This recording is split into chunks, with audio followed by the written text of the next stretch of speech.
Friends देखंतु teacher पई आसिला नियुक्ति आपण जदि टीचर चाकरी करबाकू चाहूचंती ताले आपण मानक पई बहुत भलो सुजोगटे रहिछि। याकू आपण माने सब जिल्लार प्रार्थी आवेदन करि परिबे जार कि अप्लाई प्रोसेस रहइबो ऑफलाइन आपण माने स्पीड पोस्ट किबा रजिस्ट्रेट पोस्ट थ्रू आवेदन करि परिबे। एटारे शेष तारिख जदि देखिबा ताले 31 जनवरी 2024 रहिछि। आपण माने जदि इंटरेस्टेड एलिजिबल रहउछन्ते ताले एई मासो 31 तारिख सुधा आवेदनटी सारि नियंतु। एवं देखो फ्रेंड्स ये पोस्ट को आपण मैंने संपूर्ण मागणार आवेदन करें कौन से आप्लिकेसन फीस लगे सेपरी देखो ये पोस्ट जब आपण मैंने सिलेक्शन होती पर मंथ 16,000 टंका दरमा पाइपर। तेज आसतु जाना कि जॉब पर एज लिमिट सब कौन रही कौट कौन पोस्टिंग यार सिलेक्शन प्रोसीजर सब किपर रही एमतीक ऑल इनफॉरमेशन वीडियो माध्यम एनालिसिस करवा। तेणुक वीडियो शेष पर्यंत देखो जहाँफल आपण मैंने संपूर्ण डिटेल्स जानीपर। ता पूर्व आपण जब प्रथम थर पर आम चैनल टी विजिट कर सब्सक्राइब कर पाखे आसता नोटिफिकेशन बेल टी ऑल सिलेक्ट करंतो जहाँफल जब भी आग को ये जॉब अपडेट वीडियो अपलोड करेंगे आपण नोटिफिकेशन सर्वप्रथम पाइपर। चलते डेर नकर वीडियो को स्टार्ट करवा। जमीक प्रथम देखो यार ऑर्गेनाइजेशन नेम टी देखिपे collector and district magistrate Rayagada district तरफ फर्स्ट वैकेंसी रही।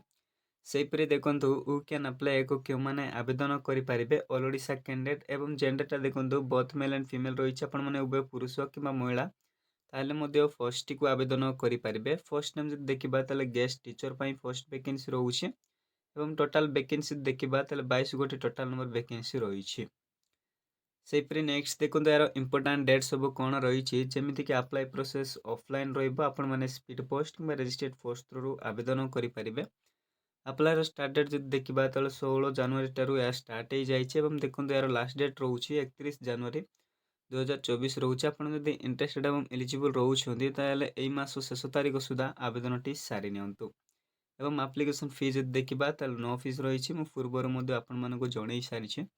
सेपरी नेक्स्ट देखो यार फर्स्ट नेम एंड क्वालिफिकेशन विषय में जानी रखु जमीक देखो हिंदी टीचर आपण मानकर 11 गोटे वैकेंसी रोचे। क्वालिफिकेशन देखो बैचलर फ्रॉम रिकग्नाइज यूनिवर्सिटी आपण मैंने बैचलर कर बैचलर डिग्री कर सहित आपण मानकर हिंदी आपण मानकर वन सब्जेक्ट इलेक्टिव रही कि ऑप्शनल कि ऑनर्स रही सहित आपण मानकर मिनिमम 50% मार्क रही दरकार ताल जाई फर्स्ट को आवेदन करेंगे।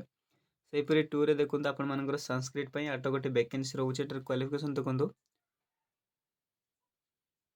Bachelor degree from recognise university सहित आप संस्कृत करेंगे आपण मानकर इलेक्टिव कि ऑप्शनल कि ऑनर्स रही 50% मार्क रही। सेपरी नेक्स्ट देखो आपण मानकर 3 रहा पीजीटी फिजिक्स जियोलॉजी और केमिस्ट्री 3टी वैकेंसी रही। क्वालिफिकेशन देखो PG in concern subject with minimum 50% mark एवं बीएड करेंगे पीजीटी फर्स्ट को आवेदन करेंगे। सेपरी देखो जो मैंने आवेदन करने को चाहते हैं पोस्टाल आड्रेस रही डिस्ट्रिक्ट वेलफेयर ऑफिस रायगड़ा। देखो ये आड्रेस आप आप्लिकेसन फॉर्म और डॉक्यूमेंट सब अटैच करके सेंड करने को पड़ो जहाँफल आपण मैंने आवेदन करेंगे। सेपरी देखो एज लिमिट जब देखा तो मिनिमम एज लिमिट तो मेंशन कराइनी केवल मैक्सिमम एज लिमिट मेंशन कराई जमीक देखिपारे 62 ईयर रही। कहवाक गले देखो आप 62 ईयर रु भिलो रोचे फर्स्ट को आवेदन करेंगे। एवं एटार जब आप सिलेक्शन होती 4 मंथ 16,000 टंका दरमा पाइपर। सेपरी शेष देखो ये आप सिलेक्शन प्रोसीजर किपर रोचे जमीक प्रथम देखो आप कैरियर वेटेज को नहीं सिलेक्शन कर जो आप 50 मार्क रही टीचिंग एक्सपीरियंस जो 30 मार्क रही आप इंटरव्यू जो 20 मार्क रही। शेष देखो फ्रेंड्स आप डॉक्यूमेंट वेरिफिकेशन रही भाव में एटार आप सिलेक्शन करा फ्रेंड्स या आज आसवा वैकेंसी डिटेल्स आपको जब ये जॉब किसी भी क्वेश्चन कि कौन डाउट रोचे आप कमेंट सेक्शन में पचारि पारे।